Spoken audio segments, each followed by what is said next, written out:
Agency owners, I want to touch base on what nobody tells you about running an agency and how to successfully actually run an agency. For me personally, it was something that just came about. Yesterday's video, I gave you guys a little bit of my storytelling of how I actually got into the e-commerce space, about how I really started making money online. So if you guys haven't seen that, the video is on my channel. And today I want to touch base on the agency side of things. The agency consumes a large majority of my life nowadays. I've scaled up from where I was previously at and what I was previously doing, just running dropshipping brands.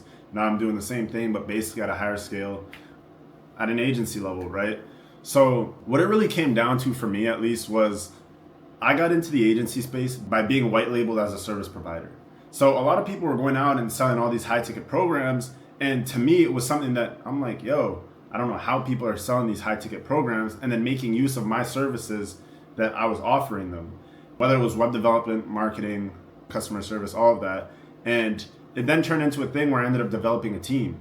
And that's a big topic to touch base on. A lot of people don't talk about it, but we will talk about that either in a later video or at a later point in this video. But initially, I ended up building out a team, and it was more so just guys that I went to school with, guys that I grew up with, people around the area and stuff like that, that were in the e-commerce space, that were looking to run their own e-commerce business, that might have been doing it at the time. And we basically just started doing all this stuff together. And it was crazy because it's something that I evolved into, as where a large majority of people have a business idea, see an offer, and try to run a similar offer and then figure out the fulfillment later on, as where I grew up in the fulfillment space, right? I grew up in a space where I knew how to offer a service and I knew how to do everything from head to toe. And from a selling standpoint, a sales perspective, that was never actually my strong suit. So it was crazy because I was getting white labeled and seeing the type of volume that people were doing. And then what was crazy was these people were not actually selling the service as was provided, right? And I'm the person providing the service. So I'm sitting here and I'm doing all this stuff, and then I'm hearing people getting mad about this, getting mad about that, and I'm not understanding why. And then it comes down to, oh, well, this is how these people are selling it on the front end. Crazy. So what ends up happening is move on from that and ended up starting just my own agency. I was in a period where it was weird because we were doing a lot of web dev for people. So basically we're white labeling all these websites. We're building up a bunch of Shopify stores for another company and essentially doing that under them. And we're doing $40,000, $50,000 a month in revenue. And it literally plateaued when we decided to split from them, right? Because I was working through some business partners and stuff like that. And they decided to split. And in turn, that basically just cut my relationship with them. So it put me in a position where I'm like, damn, I'm going to build up an offer. And I'm sitting here and I just thought of an offer, and I started selling to influencers. And this influencer shit was not my strong suit. I was good at Facebook ads. I'm good at TikTok ads. Why am I focusing on influencer marketing? It's not my strong suit. So anyways, built that up. It ended up working. And you know what? It's crazy because I quickly realized, like, I did everything like from start to finish without actually having an idea on how to build out an offer and create something that's appealing for these people. And I also didn't understand the value behind offering a service. Like, you offer a service for, let's say, $2,000, $2,500, $3,000 even, and it comes to a point where you start to realize it's not even worth it because of the amount of expenses you have on that. Like, what does it cost for you to generate that $3K? What does it cost for you to put the people on the phone to even sell that offer, right? And you start to understand, what value prop does this offer have for the people that are going to be buying it from me? So I'm looking at this stuff and I'm starting to realize, like, bro, I'm spending all this money and I'm doing all of this just to make, you know, a couple $1,000s off these influencers, and then we're not making anything on performance because a lot of these influencers, they just want us to build their brand and their following doesn't like who they are, and because of that, they're not buying the stuff that we're selling on their website. So it turns into a situation where I'm like, fuck it. Let's go back to the basics. Start white labeling again for another company and start making some money there and starting to understand that I'm selling to this company for more than I was selling my own services to these influencers. And I didn't even have to do the marketing of it. So starting to do that, and I'll start making some more money again, kind of like I was doing prior. And I get approached by somebody and they're like, yo, I'll build out your whole sales system. And this is like the first time where like I'm actually starting to sell an offer on my own without actually looking at it. So like this whole thing where it's like sales and you sell this for this price and you get leads here and you do this, is like, it's all new to me, but I'm not really paying attention to it because I'm just focused on the back end work to make sure that I'm delivering for the clients that I have on board, which is like the complete opposite of what a large majority of people do in this agency space. Most people come up with these offers and figure out, once again, the fulfillment later. And I'm essentially doing that for a long period of time. And it comes to the point where I'm starting to understand, well, you can't really just put anything in front of anybody and expect it to sell. You have to be able to create something that's appealing and something that makes sense for somebody to buy, something that makes sense from a standpoint of, well, it's explained this way and this is how it has to be sold, and here's the guarantee, and here's the actual offer. And now because of that, it's mind-boggling for me because I'm trying to think of, well, what is possible, right? What is possible that limits my liability as a business owner? And you start to weigh out the pros and cons of everything. You can soon start to realize that as an agency owner, you're going to be taking on the same amount of liability as the actual client, right? Because you have to deliver from the agency's perspective to the client. And you also have to be able to tell these clients something that's appealing enough for them to buy from you, right? So don't do it to the point where you're going to do something that's impossible and then you're going to shoot yourself in the foot because once you don't achieve it, everything's going to turn into a refund or a chargeback. No, you have to weigh out the pros and cons.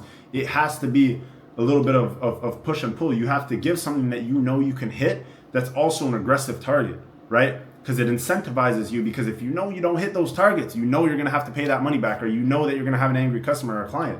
So I'm really starting to weigh out the pros and cons of everything and starting to figure out what's possible, what's not possible. But then I'm starting to realize from a service perspective, there's much better ways to do everything, right?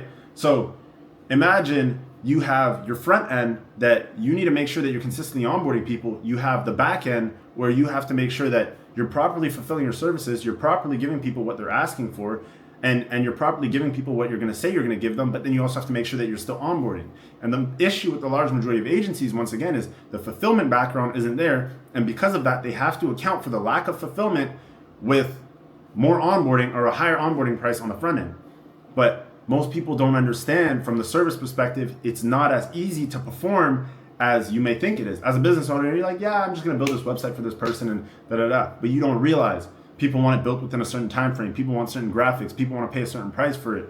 People want certain functionalities that you might not be able to do. So if you give somebody a guarantee that, hey, we're going to have your website set up in, damn, I'm itchy. Hey, we're going to have your website set up in 10 days guaranteed.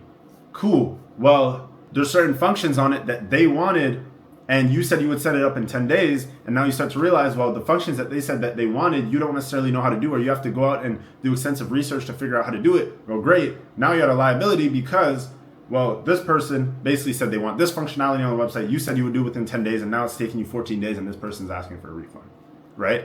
Now, you have to weigh out the pros and cons like that as a business owner and as an agency owner. But you also have to understand, what are you going to make money off of? You have to be able to fulfill, but you also have to be able to onboard. So I had to run off to the gym. I didn't know where I was at or what I was talking about, but, oh, and I'm going to miss this light. Great. Anyways, what it comes down to, y'all, and I don't really think there's a proper way to prepare for this, right? And it really just depends, I guess, what kind of player you are in this game. I think it comes down to your ability to, one, know and understand the industry and be able to provide the service that you say you're going to provide. And then two, when you're putting together an offer, right? Put together something that you feel like makes sense. Oftentimes, within my agency, people get on the phone and they're like, yo, this sounds too good to be true, which could be played in your favor or could also be a bad thing, because here's the thing. If somebody's saying this sounds too good to be true and you have the proof to back it up on your sales calls and you have the proof to back it up within everything that you show them, then there can't really be any more objections there, because, all right, well, it sounds too good to be true, but I see the proof to back up the numbers. I see the proof to back up what you say you're going to do. Why would I not do this? Okay, well, I just don't trust you. Well, why not? Right? So it really turns into a situation where it comes down to the individual at that point, and there's no real reason for a client to not come on board aside from their own ability to invest in you, right? So I'm thinking, right, a large majority of agency owners or people that start off agencies don't end up succeeding in the industry, because what happens is they end up being in a position where they don't have the proper infrastructure, the proper systems in place to, one, properly service clients at a large scale, and two, they don't have the proper infrastructure to even have clients get on the phone and feel like making a purchase with their agency, right? So not only are people having a hard time actually performing the service, more often than not, people are a one-man show. More often than not, people are a one-man show, or they sell an offer and they literally just outsource all the work. They don't have an in-house team to properly develop things, right? So like when you're building out your agency, bro, I'm telling you, you have to, and I can't emphasize this enough, you have to build things out in a way that's sustainable. Bro, the first thing that I did, I literally brought on a CSM for hella cheap, because it's not like we had a lot of work to do, like $500 to $1,000 a month. And then I was getting people on the phone, right? I was getting people on the phone. And the second that we closed somebody, that's when I started paying my CSM. Boom. She's trained up, whatever. Start paying her, and we essentially started making progress. And this is important. I see a lot of people at scale doing $50,000 to $100,000 a month with no CSM in place. Well, bro, no wonder you have so many fucking unhappy clients. Like, you don't have anybody managing those systems, right? So you have to make sure that you have those systems properly in place, and you have to make sure that this work is properly being allocated to the right individuals, so that you make sure that, one, you can provide the service at the highest level, but two, you can continue to generate new revenue on the front end. You have to have the right people in the right places.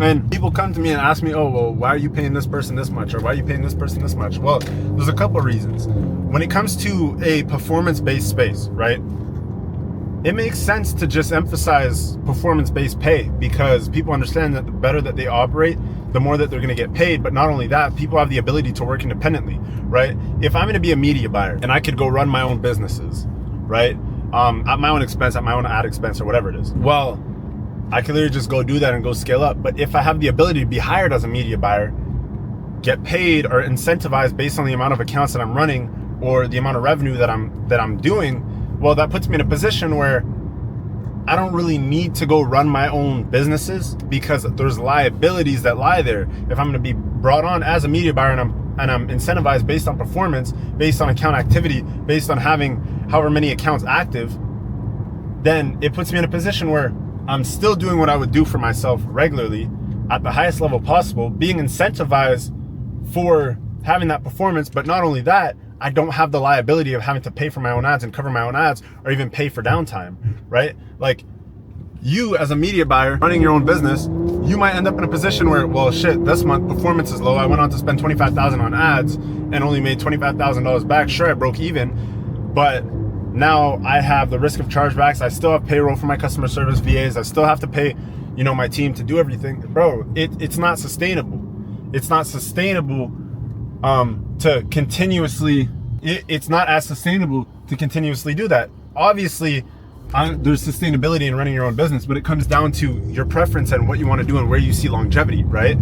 So point being is, you in performance-based positions, or positions that are based off of generating X amount of revenue, it makes sense to pay people and incentivize people on performance, because it might be appealing to somebody. Like I said, if I was a media buyer and I had the option between running my own store and making X amount of money, or potentially making X amount of money but having whatever liabilities, how would I evaluate that risk, right? It depends. If I already have a business that I'm running doing $500,000 a month or $250,000 a month, or that's been consistently running at 20, 30, 40, 50K a month in profit, then cool, obviously that makes sense. But if I'm running at much lower scale, I'm running dropshipping stores and I'm doing like 10K a month with a 20 or 30% margin, I might be willing to do that, as well as expand my eggs into that basket, right?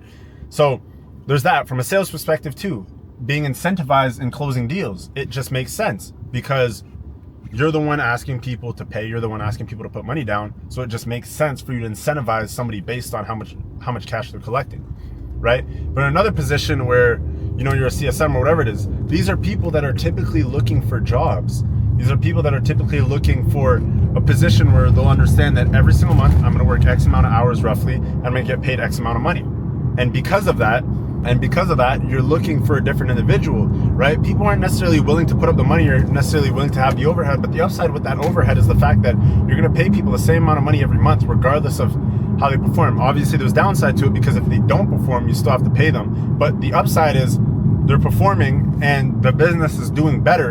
And because of that, you don't have to come out of pocket additional funds. Like if you're doing 100K a month and you're paying somebody $5,000 a month, well, that's 5% of your total revenue. But if you go do a $200,000 a month, you're still paying $5,000 a month. And now what is that? 2.5% of your total revenue? What is that to you, right? So there's growth there and there's longevity there, because as you scale, you don't necessarily have to increase those salaries and that overhead.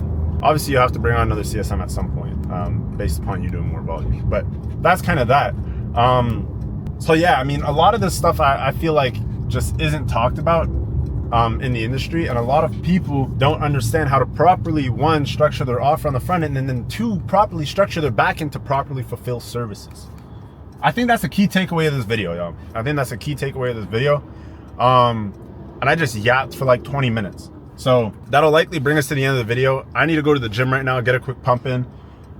You guys have somewhat seen my schedule over the past like couple months, so you guys know what it is. As always, link to the Telegram is in the description down below. And I mean, please leave a like, comment, and subscribe, and I guess I'll catch you guys in the next video.